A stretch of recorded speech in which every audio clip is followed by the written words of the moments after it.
Hello मेरे प्यारे बच्चों, आप सभी का एक बार पुनः स्वागत है मेरे इस YouTube चैनल जिसका नाम है मैथ विद पुरुषोत्तम। और हम पिछले वीडियो में अपवर्त, अपवर्तक, अभाज्य गुणनखंड और सार्व गुणनखंड के बारे में आपसे चर्चा कर चुके थे। हमने आपको छोटी छोटी जानकारी सभी के बारे में दे दी थी।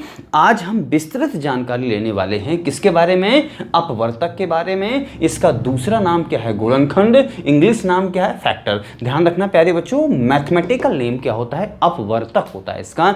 अपवर्त के बारे में हम जानकारी पर्याप्त ले चुके हैं। उसके बारे में भी अभी हम कुछ थोड़े बहुत क्वेश्चन करवाएंगे। उसको हम क्वेश्चन में उसको हम यूज करने वाले हैं। ध्यान रखना इस चीज़ों को। तो हम ये कहने वाले हैं आपसे, ध्यान रखना। पहले तो हम इसके बारे में पढ़ते हैं, ध्यान रखना। तो यहां पर क्या लिखा हुआ है? यदि संख्या a को b पूरी तरह विभाजित कर दे तो b a का अपवर्तक या गुणनखंड कहेंगे। हम b को a का अपवर्तक या गुणनखंड कहेंगे। जैसे हमने मान लिया है एक संख्या है, मान लीजिए फॉर एग्जांपल a की वैल्यू ले लेते हैं, यहां पर कुछ भी 10 और b की वैल्यू ले लेते हैं हम 5। हमने क्या लिया है? a की वैल्यू हमने 10 ले ली है, b की वैल्यू मैंने 5 ले ली है। अब आप ही बताइए, b पूरी तरह विभाजित कर दे, संख्या a को b पूरी तरह विभाजित कर दे तो क्या 10 को 5 पूरी तरह विभाजित कर रहा है या नहीं कर रहा है? आपका आंसर होगा जी हां सर, कर रहा है। तो मैं क्या कहूंगा, यहां पर क्या लिखा है? तो b a का अपवर्तक या गुणनखंड कहेंगे। तो b कौन है? 5, और यहां पे a का कौन है? 10। तो मैं क्या कहूंगा कि जो 5 होगा फॉर एग्जांपल जो 5 होगा वो 10 का क्या होगा? जो 5 होगा वो 10 का क्या होगा? अपवर्तक होगा या क्या होगा? गुणनखंड होगा। ध्यान रखना। और एक चीज याद रखना कि किसी भी संख्या का जो गुणनखंड होता है ना, या तो संख्या से छोटा होगा या संख्या के बराबर होगा। जैसा कि आप देख सकते हैं यहां पर जो लिखा है, जैसे हमने 30 के निकाल के अपवर्तक आपके सामने लिख दिए हैं। कैसे? यहां पर लिखा 1 2 3 5 6 10 15 और 13। हम इन्हें क्या कह सकते हैं? ये 30 के क्या है? गुणनखंड। ये 30 के क्या है? गुणनखंड है। अच्छा, जब ये 30 के गुणनखंड हैं तो मैं इन्हें क्या कह सकता हूं? ध्यान रखना, यहां से यहां तक अगर आप अध्ययन करेंगे तो प्रत्येक संख्या का आप किसी के भी अपवर्तक निकालो या गुणनखंड निकालो, सबसे पहला जो होगा वो एक आपको मिलना ही मिलना है। सबसे पहला यानी सबसे फर्स्ट जो होगा वो आपको एक यानी 1 मिलना ही मिलना है। अब देखते हैं यहां पर सबसे लार्जेस्ट कौन है? सबसे बड़ा कौन है? तो यहां पे कौन है? 30। यानी सबसे बड़ा जो अपवर्तक या गुणनखंड होगा वो संख्या के हमेशा बराबर होगा या संख्या के समतुल्य होगा या संख्या स्वयं होगी, हम कह सकते हैं। अब हमने आपसे ये कहा हुआ है कि किसी भी संख्या का जो अपवर्तक होगा वो संख्या से कभी बड़ा नहीं हो सकता है, संख्या से कभी बड़ा नहीं हो सकता है। सबसे बड़ा संख्या स्वयं होती है, सबसे बड़ा, इससे बड़ा आगे होता ही नहीं है। तो इनको हम क्या कहेंगे? इन सभी को हम कहेंगे कि 30 के क्या है? गुणनखंड है या 30 के क्या है? अपवर्तक है। ध्यान रखना। और इन सभी का ध्यान रखना, इन सभी का इनका ये क्या है? ध्यान रखना, इनका ये क्या है? ध्यान रखना, अपवर्त है। क्या है प्यारे बच्चों? अपवर्त है। उसे हम दूसरा नाम क्या कहते हैं? उसका दूसरा नाम क्या है? गुणज। और इंग्लिश में क्या कहते हैं? मल्टीपल। चीजें समझ में आ रही होंगी। हमने यहां पर अपवर्तक से संबंधित कुछ महत्वपूर्ण बिंदु लिखे हैं। ध्यान रखना, यहां पर क्या लिखा है? किसी भी संख्या की जो अपवर्तकों की संख्या होती है वो निश्चित होती है। किसी भी संख्या के जो अपवर्तकों की संख्या होती है वो निश्चित होती है। जैसे 30 के इतने हैं, इतने ही हैं, यानी इससे ना तो एक ज्यादा कभी होने वाले हो ना एक कम। तो 30 के कितने हैं? 1 2 3 4 5 6 7 8 हैं, 8 ही रहेंगे। कभी 9वां नहीं हो सकता है, ना कभी 10वां हो सकता है, ना कभी 7 हो सकते हैं। ध्यान रखना, अगर 7 होंगे तो अपवर्त उसके पूरे नहीं हैं। ध्यान रखना, अपवर्त उसके छूटे हुए हैं, कुछ को हम ले नहीं पाए हैं। ध्यान रखना इन चीजों को। तो यहां पर हम कह सकते हैं कि 30 के जो अपवर्तक होंगे वो 8 होंगे, गिनती के 8 हैं, 9वां प्यारे बच्चों नहीं हो सकता है। फिर देखा, किसी भी संख्या की जो अपवर्तकों की संख्या होती है वो निश्चित यानी फिक्स है, एकदम बिल्कुल एकदम फिक्स है कि हमने यहाँ पर एक संख्या लिखी, जैसे फॉर एग्जांपल यहाँ पे लिख दिया मैंने 60, वो 60 के मुझे निकालने हैं अपवर्तक, या कोई और लिखे देते हैं। चलिए मैंने यहाँ पे लिख दिया है कुछ भी 80 लिख दिया, तो 80 के हम क्या कहेंगे? 1, यहाँ पे होगा 2, 2 के बाद होगा 4, 4 के बाद होगा 5, 5 के बाद होगा 8, 8 के बाद होगा 10, 10 के बाद होगा सीधा 10 के बाद होगा सीधा 20 20 के बाद होगा सीधा 40 और 40 के बाद होगा सीधा 80। इन संख्याओं को प्यारे बच्चों, इन संख्याओं को हम 80 का क्या कहेंगे? इन संख्याओं को 80 का क्या कहेंगे? गुणनखंड कहेंगे। और इन संख्याओं का इसे क्या कहेंगे? ये अपवर्त होगा, उसका एक गुणज होगा। ध्यान रखना, सभी संख्याओं का आप किसी भी संख्या गुणज लिखते जाओ 80 मिलेगा आपको। 2 का लिखते जाओ आप 2 4 6 8 10, आपको कहीं ना कहीं पर 80 मिलेगा। 4 के बारे में लिखते जाओ, 5 के बारे में लिखते जाओ तो अपवर्त हम आपको पहले पढ़ा चुके हैं। इन सभी संख्याओं का ये सिंगल अपवर्त कहलाएगा और इसका ये सभी संख्याएं क्या कहलाएंगी? अपवर्तक कहलाएंगी, गुणनखंड कहलाएंगी, फैक्टर कहलाएंगी। प्यारे बच्चों, चीजें समझ में आ रही होंगी। अगला मैंने पॉइंट लिखवाया है, किसी भी संख्या का पहला या सबसे छोटा गुणनखंड या अपवर्तक। ध्यान रखना, सबसे पहला या सबसे छोटा गुणनखंड कहें या अपवर्तक कहें, दोनों एक ही चीजें हैं। हमेशा एक होता है, फिक्स होता है। हम कोई भी कैसी भी संख्या आपसे बोल दें, हम आपसे बोल दें लाखों में संख्या बोल दें, हमने बोला 5,03,676 का सबसे छोटा या सबसे पहला गुणनखंड कौन सा है? फिक्स है, एक है, तय है, सोचने की आवश्यकता नहीं है। मैं आपको पहले लिखवा चुका हूं, तो ये फैक्ट वाली लाइनें हैं। इन चीज़ों को आप बहुत अच्छे तरीके से याद रखें, कॉपी में आप अच्छे तरीके से इनको नोट कर लें ताकि आपको वीडियो देखने की बार बार आवश्यकता ना पड़े। एक बार पढ़ें, भरपूर पढ़ें, छक कर पढ़ें और दम से पढ़ें। चीज़ें समझ में आ रही होंगी मेरे ना प्यारे बच्चों। चलिए आगे बढ़ते हैं। अगला पॉइंट क्या लिखा हुआ है?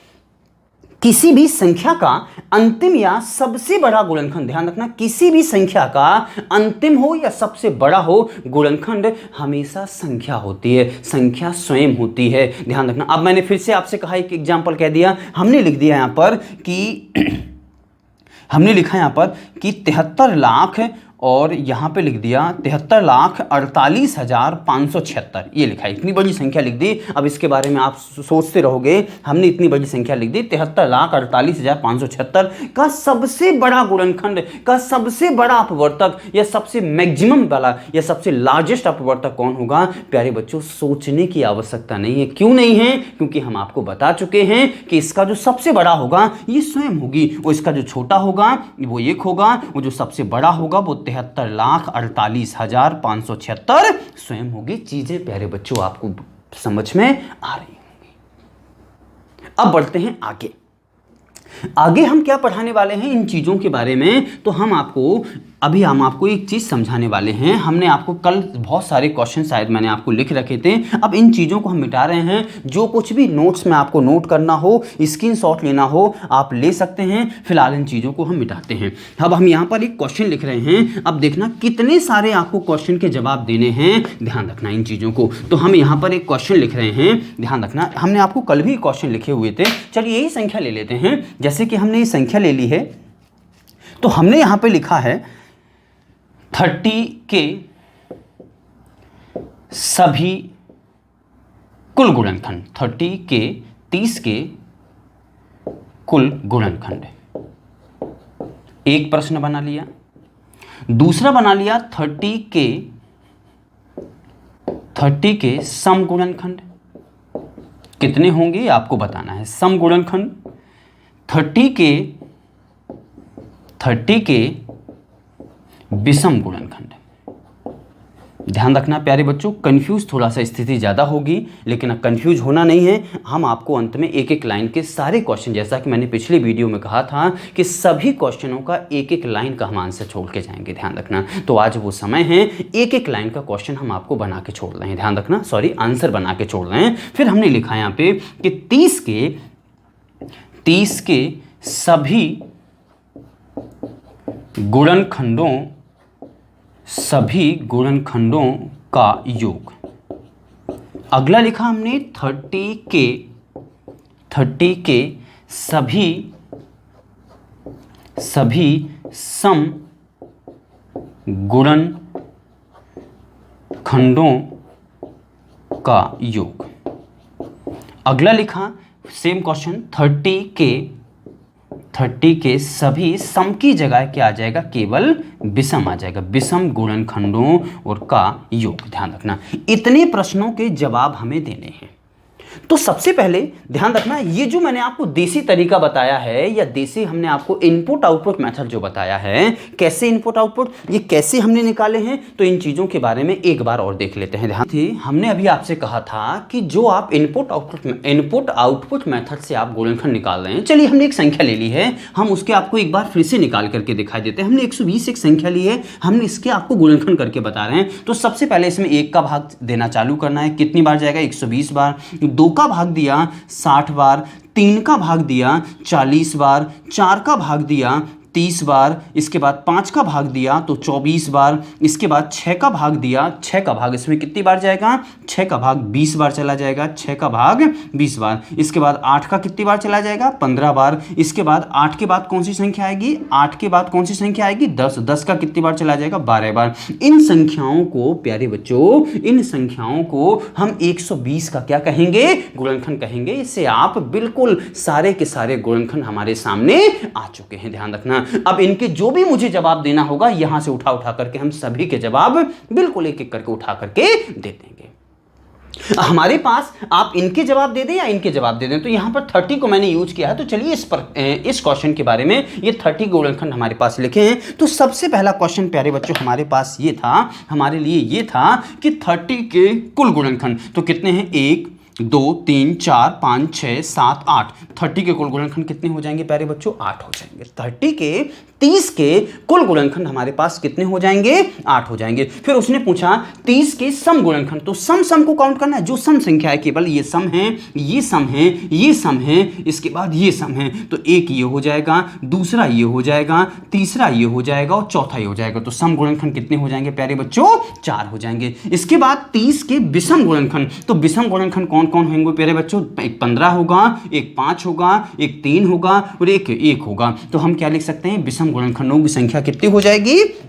4 हो जाएगी। इसके बाद हम यहां पर लिख रहे हैं, हमने यहां पर देखा कि 30 के सभी गुणनखंडों का योग निकालना है। तो प्यारे बच्चों इन सभी को जोड़ना है, तो इनको हम यहीं कहीं जोड़ रहे हैं। तो 30 और 15 45, 45 और 10 कितना हो जाएगा? 30 और 15 45 और 10 55 और 6 कितना हो जाएगा? 61 और 5 हो जाएगा 66, 66 और 3 कितना हो जाएगा? 69 और 2 हो जाएगा 71 और 1 72। उसने पूछा था कि 30 के सभी गुणनखंडों का योग, तो प्यारे बच्चों इनको हमें जोड़ करके लिख देना है। फिर आगे पूछा उसने कि 30 के सभी सम गुणनखंडों का योग। ध्यान रखना प्यारे बच्चों, अब हमें केवल और केवल सम को उठा करके जोड़ना है। तो सम हमारे पास कौन कौन था? 2 के बाद 6, 6 के बाद 10 और 10 के बाद 30, इनको केवल जोड़ना है। तो 30 और 10 40 और 6 46 और 2 कितना हो जाएगा?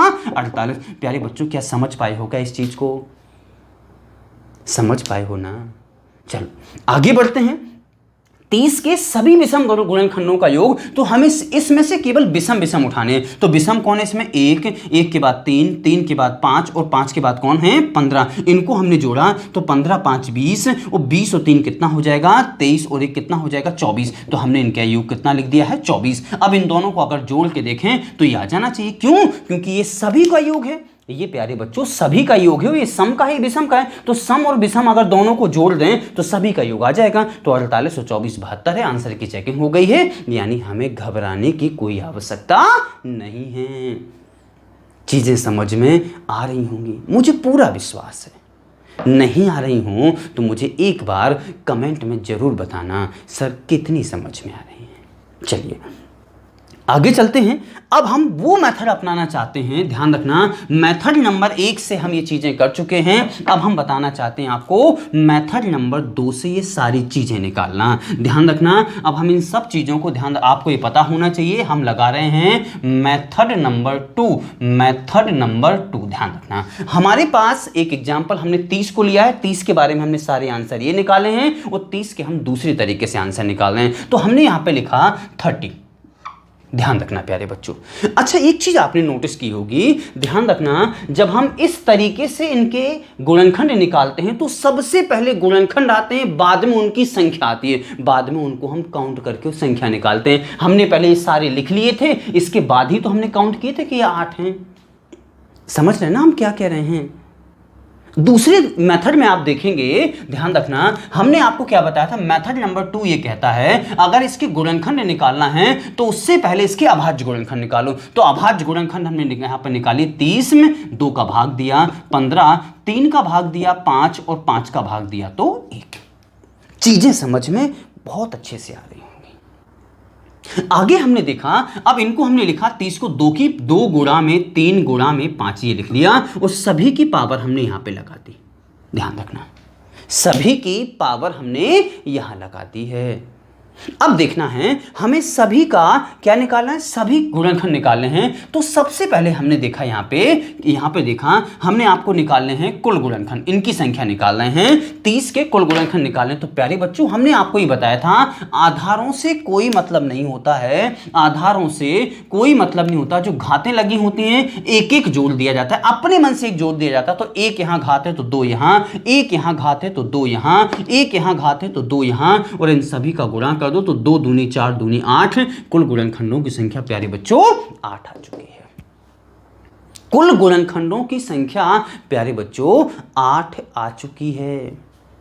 अब देखना, अगर आप कहें सर गुणनखंडों की संख्या तो आ गई है लेकिन गुणनखंड नहीं आए हमारे पास, यानी जो ये गुणनखंड लिखे हैं ये नहीं आए हमारे पास, गुणनखंडों की संख्या तो आ गई है, इसके गुणनखंड नहीं आए हमारे पास। तो ध्यान रखना, हम आपको थोड़ी देर पहले यही समझाने का प्रयास कर रहे थे, थोड़ी देर पहले यही समझाने का प्रयास कर रहे थे कि इस मेथड से, जो इनपुट आउटपुट वाला मेथड है, इससे पहले गुणनखंड आते हैं बाद में उनकी संख्या आती है। इसमें क्या है, पहले उनकी संख्या आती है बाद में उनके गुणनखंड आते हैं। अब अगर आपको गुणनखंड निकालने हैं तो देखो यहां पे लिखेंगे 2 लिखा तो इस तरीके से लिखते हैं 2 की पावर 0, 2 की पावर 1, फिर इसको 3 लिखा तो 3 की पावर 0, 3 की पावर 1, 5 लिखा 5 की पावर 0, 5 की पावर 1। प्यारे बच्चों स्पेस थोड़ा सा कम है, आप चीजों को बहुत ध्यान से केंद्रित होकर के देखिए ताकि आप यहां का वहां इसमें शामिल ना कर दें। हमने इसमें देखा, अब इनको हमने अगले टर्म में लिखा तो 2 की पावर 0 का तात्पर्य 1 होता है,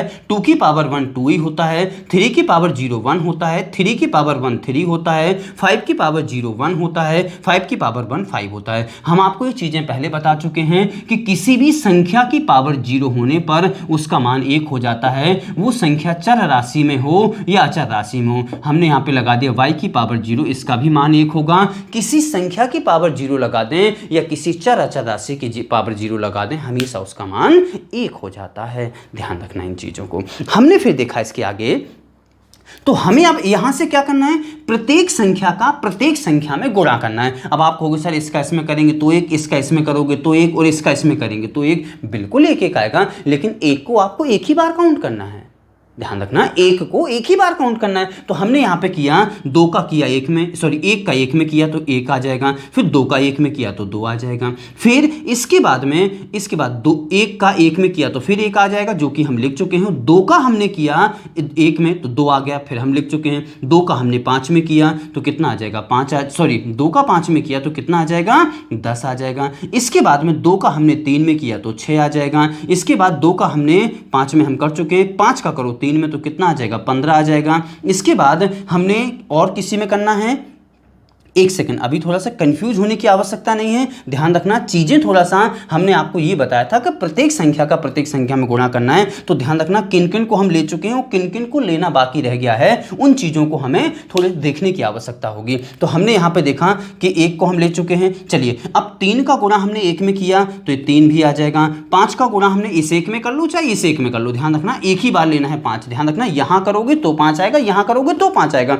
अब आप कहोगे सर 5 2 बार आ रहा है, बिल्कुल 2 बार आ रहा है, लेकिन काउंट उसको एक ही बार करना है। तो हमने एक बार 5 लिख दिया। अब इसके बाद देखा हमने और कौन रह गया, इसका देखो, अब तीनों 3 के समूह लें तो इनका गुणा करोगे तीनों को तो 1 आएगा, इन तीनों का गुणा करोगे तो 5 × 15 दूनी 30 आ जाएगा। ये प्यारे बच्चों सभी गुणनखंडों की संख्या आ चुकी है। तो हम आपसे ये बताना चाह रहे हैं, आप इस मेथड में जो हमने ये वाला मेथड नंबर 1 बताया था, मेथड नंबर 1 से पहले गुणनखंड आते हैं, बाद में उनकी संख्या आती है। इसमें क्या होता है, पहले उनकी संख्या आती है और बाद में उनके गुणनखंड आते हैं। ध्यान रखना, इन चीजों को समझ में चीजें आ रही होंगी।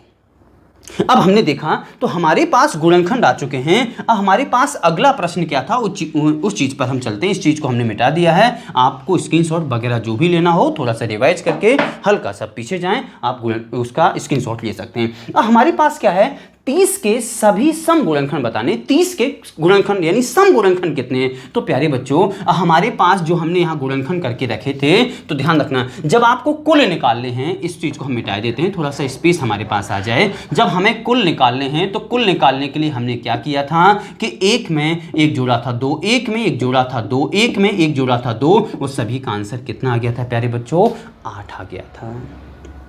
चीजें समझ में आ रही होंगी। अब देखना हमें क्या निकालना, ध्यान रखना। अब मुझे क्या निकालना, सम गुणनखंड निकालने हैं। सम गुणनखंड निकालने हैं तो सम गुणनखंड के लिए हम क्या करेंगे, ध्यान रखना। अब आप ये देखिए सम संख्या दिख रही है कहीं पर भी सम संख्या दिख रही है आपको, आप कहेंगे बिल्कुल सर मुझे सम संख्या दिख रही है। तो सम संख्या जहां सम गुणनखंड निकालने हैं तो सम संख्या की पावर जहां की तहां। ध्यान रखना प्यारे बच्चों, कंफ्यूज होने की आवश्यकता नहीं है। मैं आपको एक नहीं कम से कम 4-5 एग्जाम्पल करवा दूंगा। तो पहला एग्जाम्पल है, कंफ्यूज होने की आवश्यकता नहीं है। हम क्या कहते जा रहे हैं उस चीज को आप ध्यान से सुने। मैंने आपसे ये कहा है अगर आपको सम गुणनखंड निकालना है तो सम की पावर चाहे एक संख्या हो चाहे 2 हो, सम की घातें जहां की तहां लिख दो। सम की घात 1 थी, मैंने जहां की तहां लिख दी है। उसके बाद जो हमारी आगे संख्या विषम है, ध्यान रखना विषम है तो उनके साथ वही व्यवहार करना है। विषम है तो उनके साथ वही व्यवहार करना है जो हम करते आए हैं। हम क्या करते आए हैं, सभी में एक जोड़ते आए हैं। तो एक घात है तो एक जोड़ दो तो हमने 2 लिख दिया, एक घात है एक जोड़ दो तो हमने 2 लिख दिया। तो क्या आंसर 4 आ जाएगा। क्या सम गुणनखंडों की संख्या 4 ही है क्या प्यारे बच्चों। चीजें समझ में आ रही होंगी, चीजें समझ में आ रही होंगी बहुत अच्छे तरीके से। अब हमने देखा, ध्यान रखना ये क्या है, सम गुणनखंड आ गए हैं। अब देखना है विषम गुणनखंड। हम क्या देख रहे हैं, अब हम लिख रहे हैं प्यारे बच्चों विषम गुणनखंड। ध्यान रखना एक चीज बस नोट कर लो, यहां पर हम यहां पर लिखे देते हैं बहुत अच्छे तरीके से। यहां पर हम छोटी सी संख्याओं में लिखे देते हैं। ध्यान रखना इसका नियम है, यहां पर लिख रहे हैं विषम गुणनखंड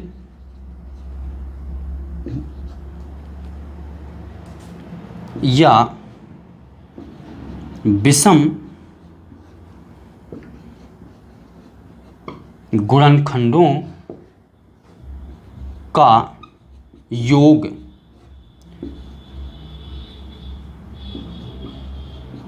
निकालते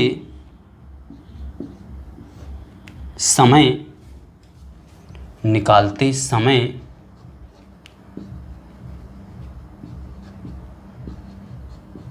सम संख्या को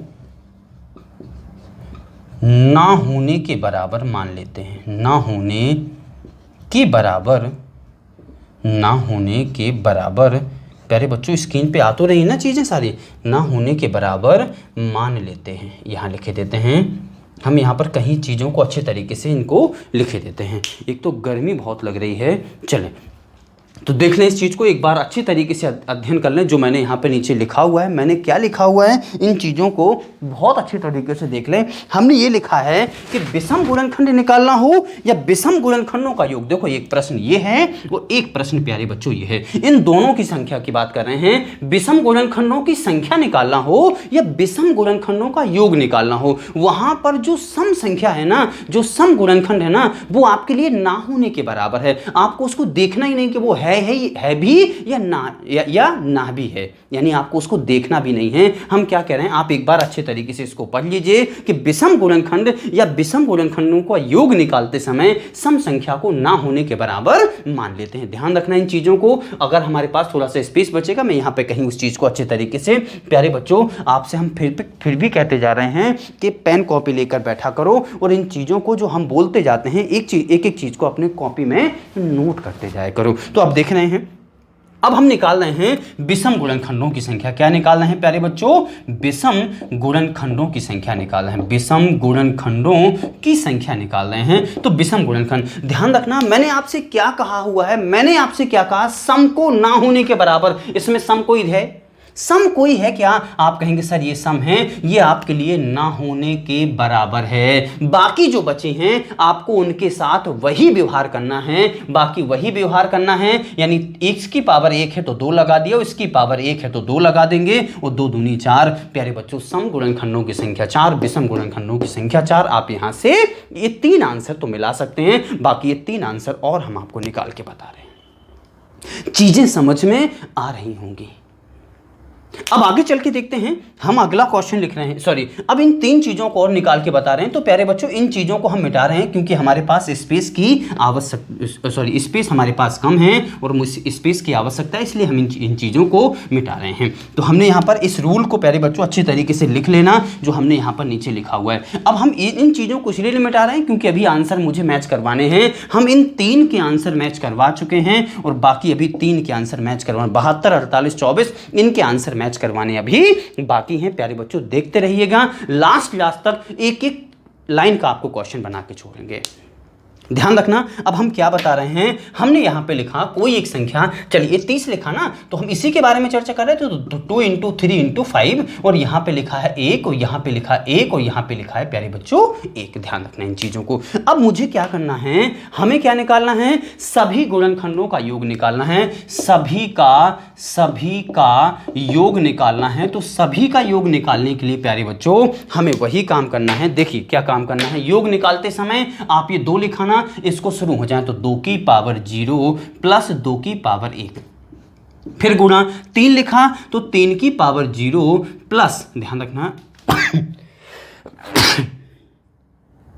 सॉरी, यहां पर 3 की पावर 0 प्लस 3 की पावर 1। अगला पॉइंट क्या होगा, इनटू में यहां पर होगा 5 की पावर 0 प्लस 5 की पावर 1। हमने देखा यहां पर। अब इस चीज को सॉल्व करना है। हमने ये कैसे लिखा है प्यारे बच्चों, ध्यान रखना इन चीजों को। यहां पर 2 की पावर 1 था तो हमें 2 की पावर 0 से चलना है। 2 की पावर 1, 2 की पावर 0, 2 की पावर 1। अगर शायद यहां 2 की पावर 5 होता ना तो 2 की पावर 0, फिर 2 की पावर 1, फिर 2, फिर 3, फिर 4, फिर 5। यानी जहां तक है वहां तक जाना है। स्टार्ट हमेशा 2 की पावर 0 से होना है। 3 है, 3 की पावर 0 से स्टार्ट होना है। 5 है तो 5 की पावर 0 से स्टार्ट होना है। ध्यान रखना, कुछ भी लिखा हो आपको उसकी पावर 0 से स्टार्ट होना है और जहां जितनी पावर लगी हो वहां तक आपको पहुंचना है। तो ये क्या लिखा, 2 की पावर 0 की वैल्यू 1 प्लस में 2, यहां पर कितना हो जाएगा, गुणा में 1 प्लस में 3, यहां पर कितना हो जाएगा 1 प्लस में और 5। तो प्यारे बच्चों ये हो जाएगा 6, गुणा में ये हो जाएगा 4 और ये हो जाएगा 2 और 1 3। तो 6 चौके 24 और 24 72। प्यारे बच्चों आंसर आपका मैच हुआ क्या? जल्द से जल्द बताएं कितना समझ में आया। अब अगला पॉइंट हमने आपको बताया था, अगला पॉइंट हम निकाल रहे हैं। अगला क्या है हमारे लिए, 30 के सभी सम गुणनखंडों का योग। तो प्यारे बच्चों जब हम सम के लिए निकाल रहे हैं तो हमने यहां पे देखा, सम के लिए निकाल रहे हैं तो हमने यहां पे लिखा कि सम गुणनखंडों का योग किसका निकाल रहे हैं। प्यारे बच्चों अलग पेन से लिख देते हैं ताकि थोड़ा सा अच्छा दिखे। सम गुणनखंडों का योग, सम गुणनखंडों का योग निकालना है। तो सम गुणनखंडों का योग, ध्यान रखना, अब सम के लिए जो सम संख्या होती है, ध्यान रखना, जो सम के लिए सम संख्या है कौन है, इसमें 2 है तो इसको जहां का तहां लिख देना है 2 की पावर 1, गुणा में यहां पर कितना है 3 की पावर 0 प्लस में 3 की पावर 1। ध्यान रखना, सम को जहां का तहां लिख देना है, सम संख्या को जहां का तहां लिख देना है। आगे देखते हैं, सॉरी 1 है 2 की पावर 1, फिर यहां पर क्या लिखा हमने, इनटू में 5 की पावर 0 और प्लस में 5 की पावर क्या हो जाएगा प्यारे बच्चों 1। इसको हमने सॉल्व किया तो ये हो जाएगा 2, गुणा में ये हो जाएगा कितना, ये 1 बन जाएगा, ये 3 बन जाएगा तो ये 4 और गुणा में ये 1 बन जाएगा, ये 5 बन जाएगा तो 6 और 6 चौके 24 और 24 दूनी 48। प्यारे बच्चों मैच करें, यहाँ क्या मिल पा रहा है क्या आंसर आपको, और चीजें समझ में आ रही। अगला पॉइंट क्या है, अगले पॉइंट पे चलते हैं। तो अगला पॉइंट प्यारे बच्चों हमारे लिए क्या है, विषम गुणनखंडों का योग निकालना है। तो विषम गुणनखंडों का योग हम यहां ऊपर निकाले देते हैं प्यारे बच्चों। फिर एक क्वेश्चन लिख रहे हैं, बहुत अच्छे तरीके से सभी चीजों को आपको निकाल करके बता रहे हैं। तो हमने यहां पे देखा, अब हम क्या निकाल रहे हैं, विषम गुणनखंडों का योग। प्यारे बच्चों विषम गुणनखंडों का योग निकाल रहे हैं। तो ध्यान रखना, हमने यहां पर एक लाइन लिखी हुई थी कि विषम गुणनखंड निकाल रहे हूं या विषम गुणनखंडों का योग निकाल रहे हैं। सम संख्या संख्या सम संख्या ना होने के बराबर होती है। इसमें कोई सम संख्या है क्या? बिल्कुल है, ये आपके लिए ना होने के बराबर है। बाकी के साथ वही काम करना है। तो 3 की पावर 1 है तो यहां पर 3 की पावर 0 प्लस में 3 की पावर 1 और गुणा में ये 5 लिखा है तो 5 की पावर 0 और प्लस में 5 की पावर 1। इनको आप सॉल्व करोगे तो ये 1 है, ये 3 है तो ये 4 हो जाएगा। तो यहां पर आ जाएगा 4 और गुणा में ये 5 है और ये कितना है प्यारे बच्चों? 1, तो 6 हो जाएगा। 6 चौके 24। प्यारे बच्चों आपको आंसर मिला क्या? आप मैच करें, आपको आंसर मिला है या नहीं मिला है? चीज़ें आपको समझ में बहुत अच्छे तरीके से आ रही होंगी। यदि चीज़ें आपको समझ में आ रही हैं प्यारे बच्चों तो आपको जो आगे आपके बच्चे हैं या फिर जो आपके सहपाठी हैं, जो आपके मित्रगण हैं, उनमें इन चीज़ों को ज़रूर शेयर करें प्यारे बच्चों और मेहनत को सार्थक बनाएं। ध्यान रखना, और ये सब आप ही लोग कर सकते हैं और आप ही लोगों को करना है ज़्यादा से ज़्यादा। यदि आपको चीज़ें समझ में आ रही हैं तो बहुत अच्छे तरीके से आ रही हैं तो आपको चीज़ों को यानी वीडियो को आपको अपने दोस्तों में, मित्रों में आपको शेयर करना है। ध्यान रखना इन चीज़ों को, क्योंकि वीडियो को फ्री में नहीं देखना है। जितना आपका कर्तव्य है वो आपको करना है। इन सब चीज़ों को अब हम मिटा रहे हैं और एक नया क्वेश्चन लेते हैं और उसमें सारी चीज़ें एक एक करके आपको डिलीवर करते हैं। हम एक क्वेश्चन ले रहे हैं, सभी को हमने मिटा दिया है। देखते हैं, इन सभी चीज़ों को हमने बिल्कुल मिटा दिया है। उस सभी चीज़ों को एक बार हम अगले क्वेश्चन, यहाँ पर एक क्वेश्चन लिख रहे हैं, उसमें हम सभी चीज़ों को एक एक करके डिलीवर करते हैं। चलिए कोई एक क्वेश्चन लेते हैं अपने मन से।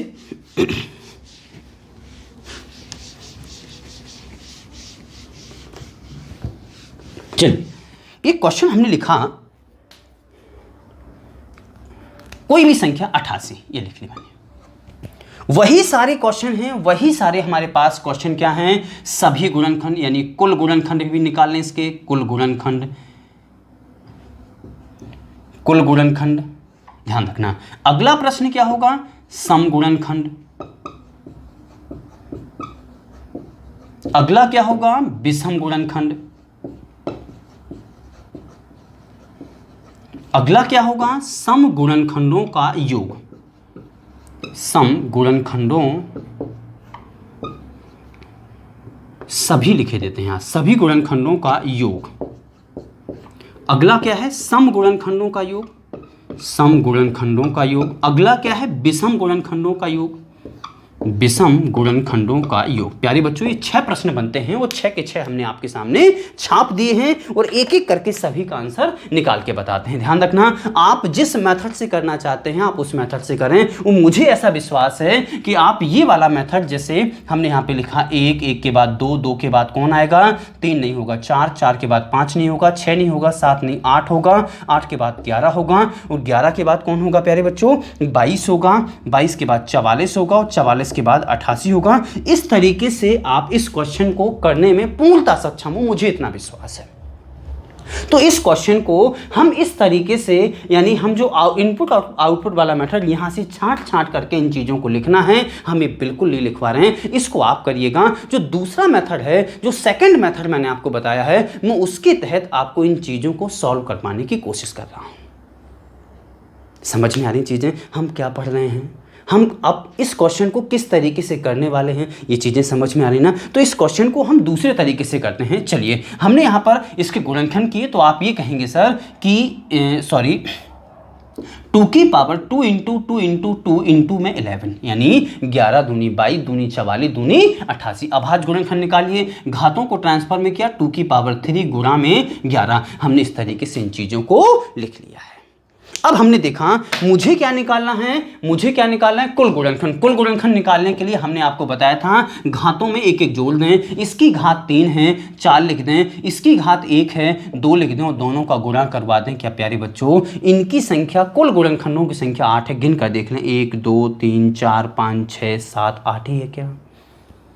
अगला प्रश्न क्या है? सम गुणनखंड। सम गुणनखंड निकालने हैं प्यारे बच्चों। तो मैंने आपको यह बताया था सम गुणनखंडों में सम की जो घात होती है, सम गुणनखंडों में सम संख्या की जो घात होती है उसको जहां का तहां लिख देते हैं। सम इसमें कोई है प्यारे बच्चों? यदि है तो सम इसमें 3 है, जहां की तहां लिखते हैं प्यारे बच्चों।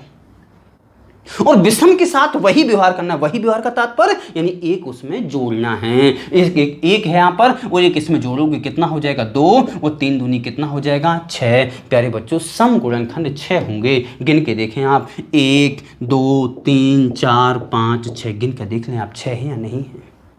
बिल्कुल हैं, निश्चित होंगे, वो गारंटी है। आगे देखें, अगला हमने देखा विषम गुणनखंड। बेटा हमने आपको ये बताया था विषम गुणनखंड के वक्त हमने आपको ये यहाँ पे एक लाइन लिखी हुई थी कि विषम गुणनखंड निकालना हो या विषम गुणनखंड का योग निकालना हो, सम संख्या वहां पर ना होने के बराबर काम करती है। विषम निकालना हो तो सम संख्या ना होने के बराबर काम करती है। यदि इसका लॉजिक जानना हो तो इसका लॉजिक हमें जरूर कमेंट में करके बताएं कि सर इसका लॉजिक मुझे जानना है। मैं एक एक चीजें खिन्न भिन्न करके बता दूंगा कि ये सम में विषम में क्यों लिया जाता है, विषम में सम क्यों नहीं लिया जाता है। ध्यान रखना, इसे इसकी पावर जहां की तहां क्यों ली जाती है और कहां क्यों नहीं ली जाती है, एक एक चीजें खिन्न भिन्न करके बता दूंगा। लेकिन उससे पहले आपको कमेंट में ये चीज निश्चित तौर पर मुझे बतानी होगी कि सर आप हमें मुझे बताइए या ना बताइए। चलिए, और कमेंट की अधिकता होगी जब हमारे पास, ध्यान रखना, जब आप काफी सारे बच्चों के मैसेज हमारे पास आएंगे तब जाकर इन चीजों, ऐसा नहीं कि एक दो लोगों ने बोल दिया तो मैं बता दूंगा। काफ़ी बच्चों के हमारे पास कमेंट आने चाहिए कि सर इन चीज़ों को हम डिटेल से समझना चाहते हैं। एक वीडियो हम डिटेल का बनाएंगे और आप सब तक पहुंचाएंगे। चलिए आगे बढ़ते हैं।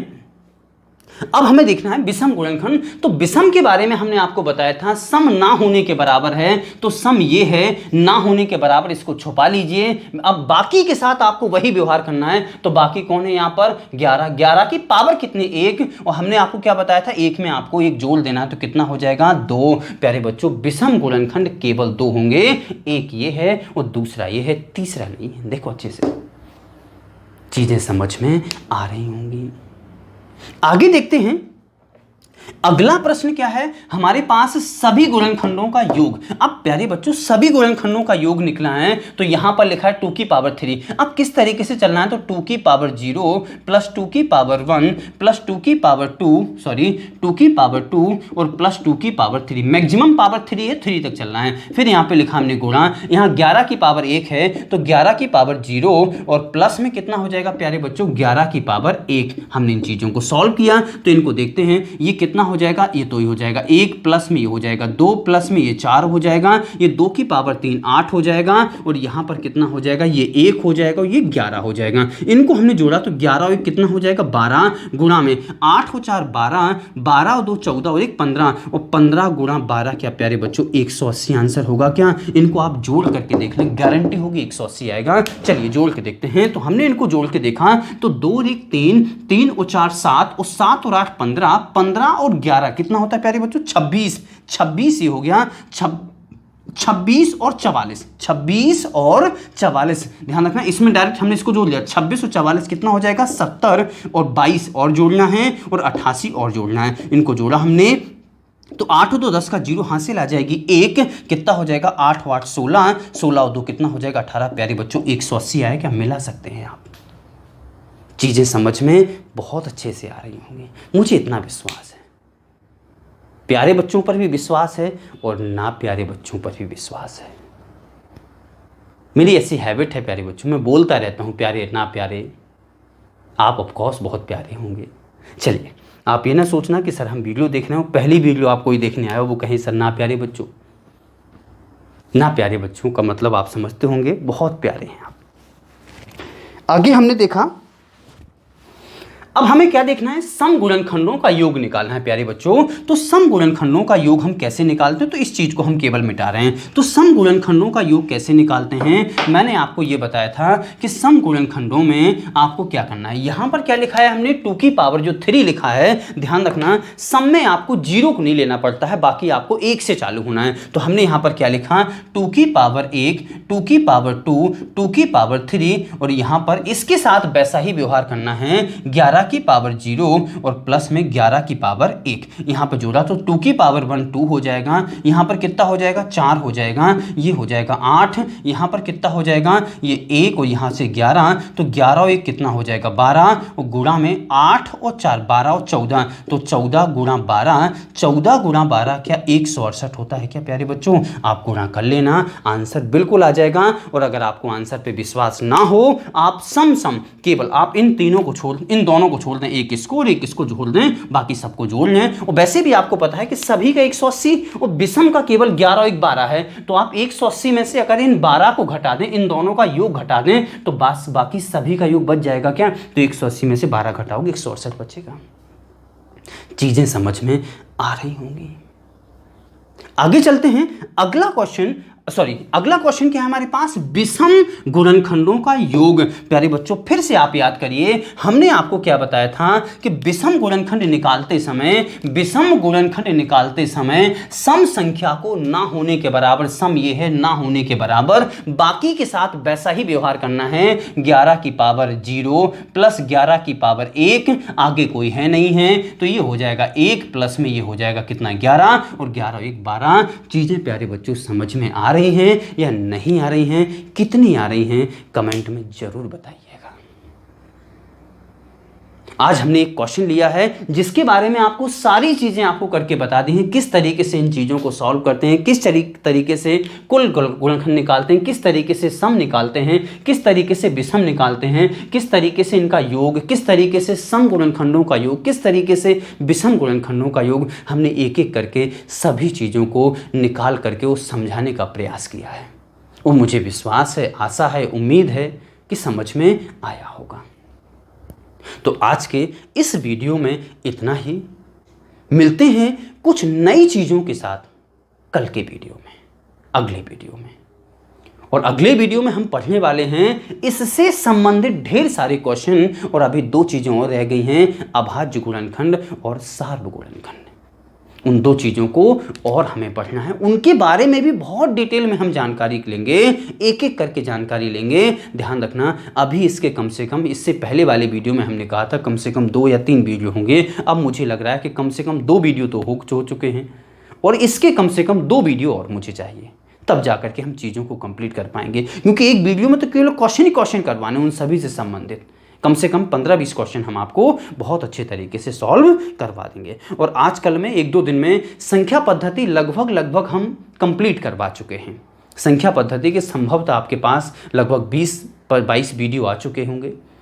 गुणनखंडों की संख्या, शून्यों की संख्या, डिविजिबिलिटी रूल, विभाजकता के नियम, या फिर अभाज्य संख्याएं, भाज्य संख्याएं, इन सभी चीज़ों को, संख्याओं का परिचय लगभग हम काफ़ी जानकारी आपको संख्या पद्धति के बारे में दे चुके हैं। तो कुछ ही दिनों बाद, यानी 2-1 दिनों बाद आपको हमारे टेलीग्राम चैनल पर, जो मैथ विद पुरुषोत्तम, उसी जिस नाम से यूट्यूब चैनल है उसी नाम से टेलीग्राम चैनल भी है, आप उस पर जा करके आप उसे ज्वाइन कर सकते हो। वहाँ पर आपको क्वेश्चनों की PDF फाइल निश्चित तौर पर आपको फर्स्ट चैप्टर की कुछ ही दिनों में ज़रूर मिल जाएगी। और उन क्वेश्चन को सॉल्व करें, और जो भी क्वेश्चन हो आपका ना बने, किसी क्वेश्चन में समस्या जाए, उसकी फ़ोटो निकाल करके या क्वेश्चन नंबर लिख करके उसी में रिप्लाई कर दें, हम आपको उस क्वेश्चन का सॉल्यूशन बता देंगे, या हमारे बताने से पहले कुछ बच्चे उसका सॉल्यूशन निकाल करके उसमें डाल देते हैं। और यदि नहीं डालते हैं तो हम निश्चित तौर पर उसका सॉल्यूशन आपको भेज देंगे।